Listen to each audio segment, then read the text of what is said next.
मराठवाड्यामध्ये शिवसंवाद दौऱ्याच्या माध्यमाने कार्यकर्त्यांशी पदाधिकाऱ्यांशी प्रत्येक विधानसभेमध्ये जाऊन आढावा बैठक सुरू आहे। या आढावा बैठकीमधून येणाऱ्या निवडणुका असतील, SIRचं काम असेल, या सगळ्या गोष्टीच आहेत। कार्यकर्त्याला काय हवं आहे, काय नको, या सगळ्या गोष्टीचं जे आहे हे वापाव त्या ठिकाणी होतो, चर्चा होते। त्याच्यातून पक्ष संघटना कशी मजबूत होईल या सगळ्या भागामध्ये त्याच्याबद्दल चर्चा जी त्या ठिकाणी झालेली आहे।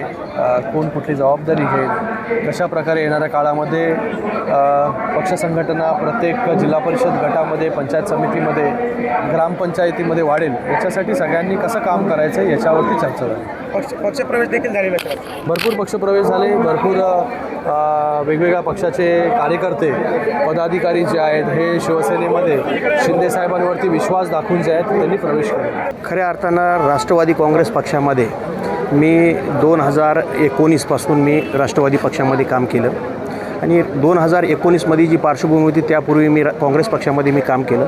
त्यावेळेस आम्हाला काँग्रेस पक्षामध्ये कार्यकर्त्याची किंमत कमी झाली, त्या कारणाने मी अजितदादांचे विचार मला आवडत होते।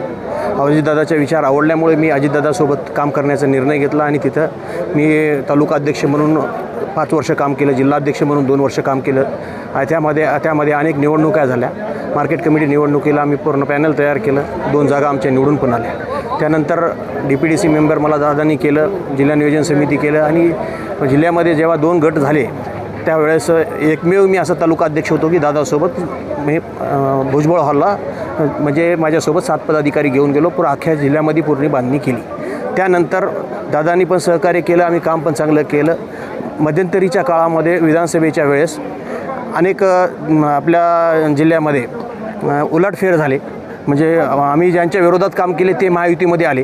त्याच्यामुळं आम्ही ज्या ठिकाणी भोकर मतदारसंघामध्ये आम्ही दावा ठेवून काम केलेला होता आणि ऐन टाईमला भोकरचे माजी मुख्यमंत्री आणि माजी खासदार, आता सध्याच्या खासदार व माजी आमदार हे या ठिकाणचे भाजपमध्ये आल्यामुळे महायुतीचा धर्म म्हणून त्या ठिकाणी त्यांना जागा गेली।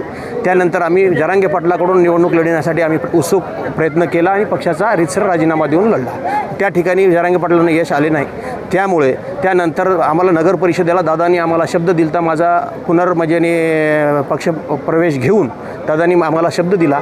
पण या स्थानिक पातळीमध्ये जे स्थानिक पातळीवरचे आमचे आताचे सध्याचे जिल्हाध्यक्ष असतील, या ठिकाणी अजून काय नागनाथराव घिसेवाड अशा अनेक पदाधिकारी जे आहे स्थानिक पातळीवरची हे आमच्या या पक्षामध्ये आले आणि आम्ही ज्या 7-8 वर्षापासून आम्ही ज्या ठिकाणी काम केलं या ठिकाणच्या एकाही तालुका प्रमुखाला किंवा अशा सर्व पदाधिकाऱ्यांना, मुदखेडमधील असतील, भोकरमधले असतील, या जिल्ह्यामध्ये सर्वत्र हे एकाही पदाधिकाऱ्याला न्याय दिलेला नाही।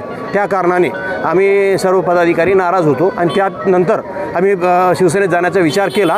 पण अचानक दादांचा निर्णय दुर्दैवी अपघातामध्ये मृत्यू झाला, त्यामुळं आम्ही विचार करून 4-5 महिने आम्ही थांबलो।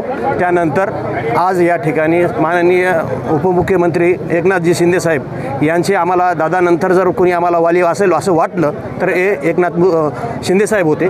त्यामुळे आणि त्यांचे सुपुत्र खासदार श्रीकांतजी शिंदेसाहेब हेही त्याच विचाराचे आणि अतिशय प्रगल्भ नेते या ठिकाणी महाराष्ट्रामध्ये आम्हाला दिसून आले।